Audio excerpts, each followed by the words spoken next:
মনের মাথাতে এই সুন্দর জগদ্ধাত্রী ঠাকুরটা এসেছে। দিদিকে বলেছিলাম ভিডিও নিতে, তাই ও কর্নেটও খাওয়া দেখাচ্ছাম। মা যেহেতু দুদিনের জন্য বাড়ি গেছে, আমি রান্না তেমন একটা পারি না, তাই পনির ছিল, সেটা ভাত দিয়ে একটু ঘি দিয়ে ভেজে নিয়ে খেয়ে নিয়েছি কাল।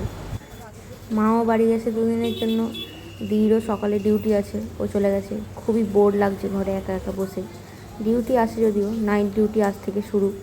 তার আগে বাজার গিয়েছিলাম একবার, খুবই রোদ ছিল তখন, আমি ভিডিওটা কী করছিলাম নিজেও দেখতে পাইনি। গিয়েছিলাম কয়েকটা প্রিন্ট আউট করার ছিল, আজকের যে পার্সেলগুলো ডিসপ্যাচ হবে সেগুলো করতে, তো ফিরলাম।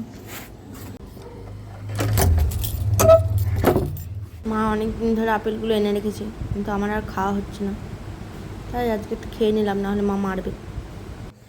বাড়িতে যে তেলটা বানিয়েছিলাম সব কিছু দিয়ে, সেটাই আমি রেগুলার ইউজ করি, তো সেটা আমি অনেক দিন ধরে ইউজ করছি, আর বেশ ভালো তেলটা। আমি ইউটিউব দেখে বা ফেসবুক দেখে কোথাও একটা থেকে বানিয়েছিলাম, এটাই আমি রেগুলার মাখি। আর বায়োটিকের বোতলটা ফাঁকা ছিল, তাই ওটাতেই নিয়ে নিয়েছি তেলটা। মাকে বলেছি তুমি বাড়ি গিয়ে কী করছো সেটা টুকটাক ভিডিও নেবে, তো মা আজকে সকালে পাঠিয়েছে। বাড়িতে পুরো যে মা গাছ লাগিয়েছে ওখানে পুরো ঘাস হয়ে গেছে, সেগুলো পরিষ্কার করছে। আর মা তো বাড়ি গিয়ে কেক তো বানাবেই, অর্ডার ছিল মায়ের অনেকগুলো, তার মধ্যে বলেছি যে কয়েকটা ছবি পাঠাবে, তো এই দুটো আমাকে পাঠিয়েছে। মা বানিয়ে দিয়ে গেছে চিলি চিকেন, আর ঘি দিয়ে ভাতটা একটু নেড়ে নিলাম, তো ওইটা দিয়েই খাবো। মা নেই, বাড়ি আছে, কিন্তু মা চিলি চিকেনটা বানিয়ে দিয়ে গেছে, তাই জন্য ওইটা দিয়েই খাবো আজকে। তারপর চলে গেছিলাম নাইট ডিউটি, তখন 11টা কত বাজে জানো, তখন বসেই ছিলাম, কাজবাজ করছিলাম।